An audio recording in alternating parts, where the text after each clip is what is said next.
Hi ನಮಸ್ಕಾರ ಎಲ್ಲರಿಗೂ. ಇನ್ನೇನು ದೀಪಾವಳಿ ಸ್ಟಾರ್ಟ್ ಆಯಿತು. ಏನಾದರೂ ಸ್ವೀಟ್ ಹೊಸದಾಗಿ ಮಾಡಬೇಕು ಅಂದ್ಕೊಂಡಿದ್ರೆ ಈ ಬಾಲುಶಾಹಿನ ಒಂದ್ಸಲ ಟ್ರೈ ಮಾಡಿ. ಮೇಲ್ಗಡೆ ಕ್ರಿಸ್ಪಿಯಾಗಿ ಒಳಗಡೆ ಜ್ಯೂಸಿಯಾಗಿ ತುಂಬಾ ಚೆನ್ನಾಗಿ ಬರುತ್ತೆ. ಬನ್ನಿ ಹಾಗಿದ್ರೆ ಈ ಬಾಲುಶಾನ ಯಾವ ರೀತಿ ಮಾಡೋದು ಅಂಥೇಳಿ ನೋಡೋಣ. ಮೊದಲಿಗೆ ಇಲ್ಲಿ ನಾನು 1.5 ಕಪ್ ಆಗುವಷ್ಟು ಮೈದಾನ ತೊಗೊಂಡಿದ್ದೀನಿ. ಮೈದಾನ ಒಂದ್ಸಲ ಜರಡಿ ಮಾಡಿಬಿಟ್ಟು ತೊಗೊಳ್ಳಿ. ಹಾಗೆ ಇದಕ್ಕೆ 1 ಟೀ ಸ್ಪೂನ್ ಆಗುವಷ್ಟು ಬೇಕಿಂಗ್ ಪೌಡ್ರ್ ಹಾಕ್ಕೊಳ್ತಾ ಇದ್ದೀನಿ. ಬೇಕಿಂಗ್ ಸೋಡಾ ಅಲ್ಲ, ಬೇಕಿಂಗ್ ಪೌಡ್ರ್ ಹಾಕ್ಕೊಳ್ತಾ ಇದ್ದೀನಿ. ಹಾಗೆ 1-2 ಚಿಟಿಕೆ ಆಗುವಷ್ಟು ಉಪ್ಪು ಹಾಕ್ಕೊಳ್ತಾ ಇದ್ದೀನಿ. ಸ್ವಲ್ಪ ಉಪ್ಪು ಹಾಕೋದ್ರಿಂದ ಸ್ವೀಟು ಚೆನ್ನಾಗಿ ಬರುತ್ತೆ, ಸ್ವೀಟ್ ಬ್ಯಾಲೆನ್ಸ್ ಆಗಿರುತ್ತೆ. ಇವಾಗ ನೋಡಿ ಇದನ್ನೆಲ್ಲನೂ ಚೆನ್ನಾಗಿ ಒಂದ್ಸಲ ಮಿಕ್ಸ್ ಮಾಡ್ಕೊಳ್ಬೇಕು.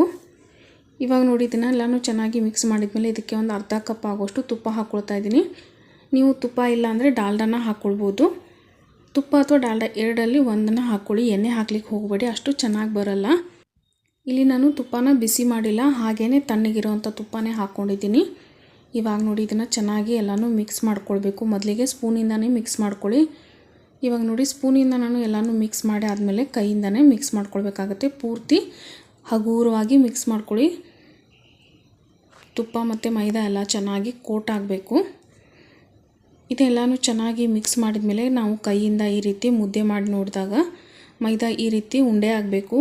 ಉಂಡೆ ಆಗಲಿಲ್ಲ ಅಂದರೆ 1 ಟೀ ಸ್ಪೂನ್ ಅಥವಾ 2 ಟೀ ಸ್ಪೂನ್ ಆಗುವಷ್ಟು ತುಪ್ಪನ ಸೇರಿಸ್ಕೊಳ್ಬೋದು. ಮತ್ತು ಇವಾಗ ಸ್ವಲ್ಪ ನೀರನ್ನ ಹಾಕ್ಕೊಂಡು ಇದನ್ನು ಹಿಟ್ಟನ್ನ ಕಲಿಸ್ಕೊಳ್ಬೇಕಾಗತ್ತೆ. ಹಿಟ್ಟನ್ನ ಸಾಫ್ಟಾಗಿ ಕಲಿಸ್ಕೊಳ್ಬೇಕು. ಹಾಗೆ ಇದನ್ನು ಒತ್ತಿ ಕಲಿಸ್ಬಾರ್ದು. ಬರೀ ಸ್ವಲ್ಪ ನೀರನ್ನ ಹಾಕೊತ ಇದನ್ನು ಮುದ್ದೆ ರೀತಿ ಮಾಡ್ಕೊಳ್ತಾ ಹೋಗಬೇಕು. ಅಂದರೆ ಒಂದೇ ಸೈಡ್ನಲ್ಲಿ ಕಲೆಕ್ಟ್ ಮಾಡ್ತಾ ಹೋಗಬೇಕು. ಈ ರೀತಿಯಾಗಿ ನೋಡಿ ನಾನಿಲ್ಲಿ ಜಾಸ್ತಿ ಇದನ್ನು ಪ್ರೆಷರ್ ಕೊಟ್ಟು ಕಲಿಸಿಲ್ಲ ಹಿಟ್ಟನ್ನ. ಇವಾಗಿದು ಹಿಟ್ಟನ್ನ ಕಲಸಿ 10 ನಿಮಿಷ ರೆಸ್ಟ್ ಮಾಡಲಿಕ್ಕೆ ಇಡಬೇಕಾಗತ್ತೆ. ಹಿಟ್ಟು 10 ನಿಮಿಷ ನೆನೆಯೋ ಅಷ್ಟರಲ್ಲಿ ನಾವು ಈ ಕಡೆ ಪಾಕನ ರೆಡಿ ಮಾಡ್ಕೊಳ್ಬೇಕು. ಇಲ್ಲಿ ನಾನು 1.5 ಕಪ್ ಮೈದಾಗೆ 1.5 ಕಪ್ ಆಗುವಷ್ಟು ಸಕ್ಕರೆನ ತೊಗೊಂಡಿದ್ದೀನಿ. ನೀವು ಏನಾದರೂ ಜಾಸ್ತಿ ಕ್ವಾಂಟಿಟಿಯಲ್ಲಿ ಮಾಡ್ಕೊಳ್ತಿದ್ರೆ ಈ ಇಂಗ್ರೀಡಿಯೆಂಟ್ಸ್ನ ಡಬಲ್ ಮಾಡ್ಕೊಳ್ಬೋದು. ಹಾಗೆ ಇಲ್ಲಿ ನಾನು 1 ಕಪ್ಗಿಂತ ಸ್ವಲ್ಪ ಕಡಿಮೆ ನೀರನ್ನ ಹಾಕ್ಕೊಳ್ತಾ ಇದ್ದೀನಿ. ಇಲ್ಲಿ ನಾವು ಒಂದೆಳೆ ಪಾಕನ ರೆಡಿ ಮಾಡ್ಕೊಳ್ಬೇಕಾಗತ್ತೆ. ನೋಡಿ ಇದನ್ನು ಚೆನ್ನಾಗಿ ಒಂದ್ಸಲ ಮಿಕ್ಸ್ ಮಾಡಿಕೊಂಡು ಇವಾಗ ಇದನ್ನು ಪಾಕ ಮಾಡಲಿಕ್ಕೆ ಗ್ಯಾಸ್ ಮೇಲೆ ಇಟ್ಕೊಳ್ತಾ ಇದ್ದೀನಿ. ಮೊದಲಿಗೆ ಹೈ ಫ್ಲೇಮ್ನಲ್ಲಿ ಇಟ್ಕೊಂಡು ಸಕ್ಕರೆನ ಪೂರ್ತಿ ಕರಗಿಸ್ಕೊಳ್ಬೇಕು. ಸಕ್ಕರೆ ಕರಗಿದ ಮೇಲೆ ಮೀಡಿಯಮ್ ಫ್ಲೇಮ್ನಲ್ಲಿ ಇಟ್ಕೊಂಡು ಪಾಕನ ಮಾಡ್ಕೊಳ್ಬೇಕು. ಈ ರೀತಿ ನೋಡಿ ಸೌಟ್ನಲ್ಲಿ ಎತ್ತಿ ನೋಡಿದಾಗ ಲಾಸ್ಟ್ ಹನಿ ನಮಗೆ ದಾರದ ರೀತಿ ಬೀಳಬೇಕು. ಇಲ್ಲ ಅಂದರೆ ನೀವು ಈ ರೀತಿ ಬೆಳ್ಳ ಮಧ್ಯೆ ಚೆಕ್ ಮಾಡ್ಕೊಳ್ಳಿ. ಇವಾಗ ನೋಡಿ ಬೆಳ್ಳ ಮಧ್ಯೆ ಈ ರೀತಿ ನಾವು ಚೆಕ್ ಮಾಡಿದಾಗ ಒಂದೆಳೆ ಪಾಕ ರೆಡಿಯಾಗಿರೋದು ಗೊತ್ತಾಗುತ್ತೆ. ಇವಾಗ ಪಾಕ ರೆಡಿಯಾಗಿದೆ. ಇದು ಗ್ಯಾಸ್ನ ಲೋ ಫ್ಲೇಮ್ನಲ್ಲಿ ಇಟ್ಬಿಟ್ಟು ಇದಕ್ಕೆ ನಾನು ಸ್ವಲ್ಪ ಕೇಸರಿ ದಳನ ಬಿಸಿ ನೀರಿನಲ್ಲಿ ಹಾಕಿ ಇಟ್ಟಿದ್ದೆ. ಹಾಗೆ ಅದಕ್ಕೇ ಸ್ವಲ್ಪ ರೆಡ್ ಫುಡ್ ಕಲರ್ನ ಹಾಕ್ಕೊಂಡಿದ್ದೀನಿ. ಕಲರು ಆಪ್ಷನಲ್ಲು, ಬೇಕಿದ್ರೆ ಹಾಕ್ಕೊಳ್ಬೋದು, ಬೇಡ ಅಂದರೆ ಸ್ಕಿಪ್ ಮಾಡ್ಕೊಳ್ಬೋದು. ಹಾಗೆ ಒಂದು 2 ಏಲಕ್ಕಿನ ಪುಡಿ ಮಾಡಿಬಿಟ್ಟು ಸೇರಿಸ್ಕೊಳ್ತಾ ಇದ್ದೀನಿ. ಇವಾಗ ಗ್ಯಾಸ್ ಫ್ಲೇಮ್ನ ಆಫ್ ಮಾಡಿಬಿಟ್ಟು ನಾನು ಇದಕ್ಕೆ ಒಂದು 4-5 ಹನಿ ಆಗುವಷ್ಟು ನಿಂಬೆಹಣ್ಣಿನ ರಸ ಹಾಕ್ಕೊಳ್ತಾ ಇದ್ದೀನಿ. ಯಾಕಂದರೆ ಪಾಕ ಸ್ವಲ್ಪ ತಣ್ಣಗಾದ್ಮೇಲೆ ಮತ್ತೆ ಅದು ಗಟ್ಟಿಯಾಗೋ ಚಾನ್ಸ್ ಇರುತ್ತೆ. ಅದಕ್ಕೆ ಈ ರೀತಿ ಲಿಂಬೆಹಣ್ಣಿನ ರಸ ಹಾಕಿದರೆ ಪಾಕ ಯಾವುದೇ ಕಾರಣಕ್ಕೂ ಮತ್ತೆ ಗಟ್ಟಿ ಆಗೋದಿಲ್ಲ. ಅದಕ್ಕೆ ಹಾಕ್ಕೊಂಡಿದ್ದೀನಿ. ಹಾಗೆ ಈ ಕಡೆ 10 ನಿಮಿಷ ಆಗಿದೆ. ಹಿಟ್ಟು ಕೂಡ ಚೆನ್ನಾಗಿ ನೆಂದಿದೆ. ಒಂದ್ಸಲ ಕೈಗೆ ಎಣ್ಣೆ ಹಚ್ಬಿಟ್ಟು ಅಥವಾ ತುಪ್ಪನ ಹಚ್ಬಿಟ್ಟು ಮತ್ತೆ 1-2 ನಿಮಿಷ ಈ ರೀತಿ ಕಲಿಸ್ಕೊಳ್ಬೇಕಾಗತ್ತೆ. ಈ ರೀತಿ ಹಿಟ್ಟನ್ನ ನೀವು ಎಳೆದು 1-2-3 ಸಲ ಹಿಟ್ಟನ್ನ ಮಿಕ್ಸ್ ಮಾಡಿಕೊಂಡ್ರೆ ಬಾಲುಷಾ ತುಂಬ ಚೆನ್ನಾಗಿ ಬರುತ್ತೆ. ನೋಡ್ತಾ ಇರ್ಬೋದು ಹಿಟ್ಟು ಯಾವ ರೀತಿ ಲೇಯರ್ಸ್ ಆಗಿ ಕಾಣ್ತಾ ಇದೆ. ಹಾಗೆ ಈ ರೀತಿ ಎಲ್ಲನೂ ಒಂದ್ಸಲ ಕಲಿಸಿದ ಮೇಲೆ ನಮಗೆ ಯಾವ ಸೈಜಲ್ಲಿ ಬಾಲುಷಾ ಬೇಕು ಆ ಸೈಜ್ನ ಕನಕನ ತೊಗೊಂಡ್ಬಿಟ್ಟು ಈ ರೀತಿ ಕೈನಲ್ಲಿ ರೋಲ್ ಮಾಡ್ಕೊಳ್ಳಿ. ಕ್ಲಾಕ್ ವೈಸು ಆ್ಯಂಟಿ ಕ್ಲಾಕ್ ವೈಸು ಈ ರೀತಿ ರೋಲ್ ಮಾಡ್ಕೊಂಡ್ಬಿಟ್ಟು ಕೈನಲ್ಲಿ ಪ್ರೆಸ್ ಮಾಡ್ಕೊಳ್ಳಿ. ಈ ರೀತಿ ಮಾಡೋದ್ರಿಂದ ಲೇಯರ್ಸು ತುಂಬ ಚೆನ್ನಾಗಿ ಬರುತ್ತೆ. ಅದಕ್ಕೆ ಹಾಗೆ ಮಧ್ಯದಲ್ಲಿ ಒಂದು ಹೋಲ್ನ ಮಾಡ್ಕೊಳ್ಳಿ. ಹೋಲ್ನ ಮಾಡೋದ್ರಿಂದ ಡೀಪ್ ಫ್ರೈ ಚೆನ್ನಾಗಾಗುತ್ತೆ. ಹಾಗೆ ಬಾಲುಷಾ ಪಾಕದಲ್ಲಿ ಹಾಕಿದಾಗ ಒಳಗಡೆ ಎಲ್ಲ ಪೂರ್ತಿಯಾಗಿ ಪಾಕನ ಹಿಡ್ಕೊಳ್ಳುತ್ತೆ.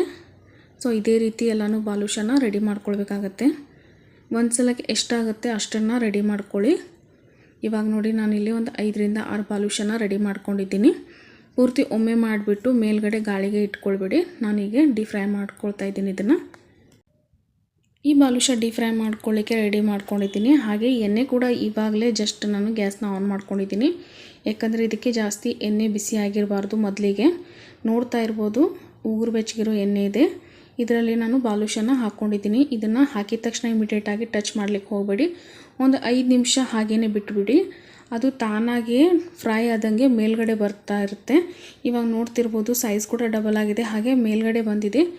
ಈ ರೀತಿ ಮೇಲ್ಗಡೆ ಬಂದ ಮೇಲೆ ಒಂದು 2 ನಿಮಿಷ ಆದಮೇಲೆ ಇದನ್ನು ಟರ್ನ್ ಮಾಡ್ಕೊಳ್ಳಿ. ಗ್ಯಾಸ್ನ ಪೂರ್ತಿ ಲೋ ಫ್ಲೇಮ್ನಲ್ಲಿ ಇಟ್ಕೊಂಡು ಇದನ್ನು ಫ್ರೈ ಮಾಡ್ಕೊಳ್ಬೇಕಾಗತ್ತೆ.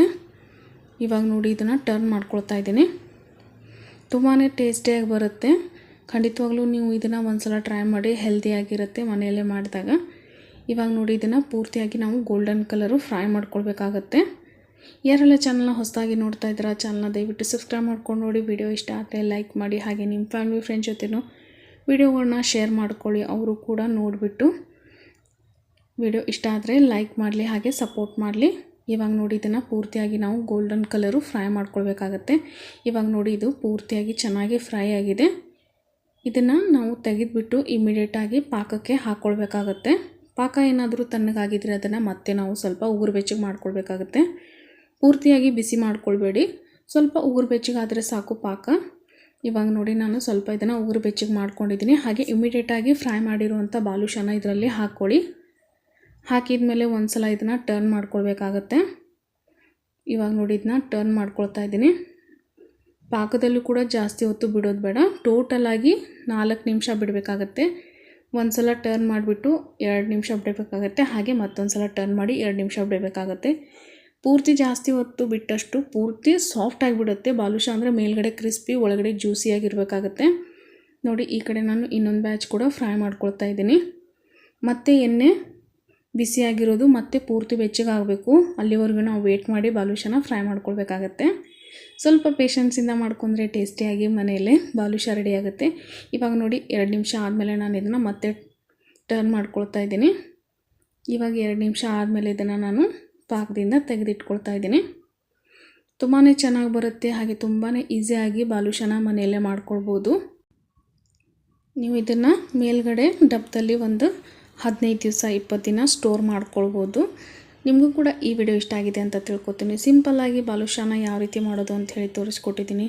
ನಿಮಗೂ ಕೂಡ ಇಷ್ಟ ಆಗಿದ್ದರೆ ಖಂಡಿತವಾಗ್ಲೂ ವಿಡಿಯೋನ ನೋಡಿಬಿಟ್ಟು ಸಪೋರ್ಟ್ ಮಾಡಿ. ಮತ್ತೆ ಸಿಗ್ತೀನಂತೆ ನೆಕ್ಸ್ಟ್ ವಿಡಿಯೋನಲ್ಲಿ. ಅಲ್ಲಿವರೆಗೂ ಎಲ್ಲರಿಗೂ thank you so much for watching.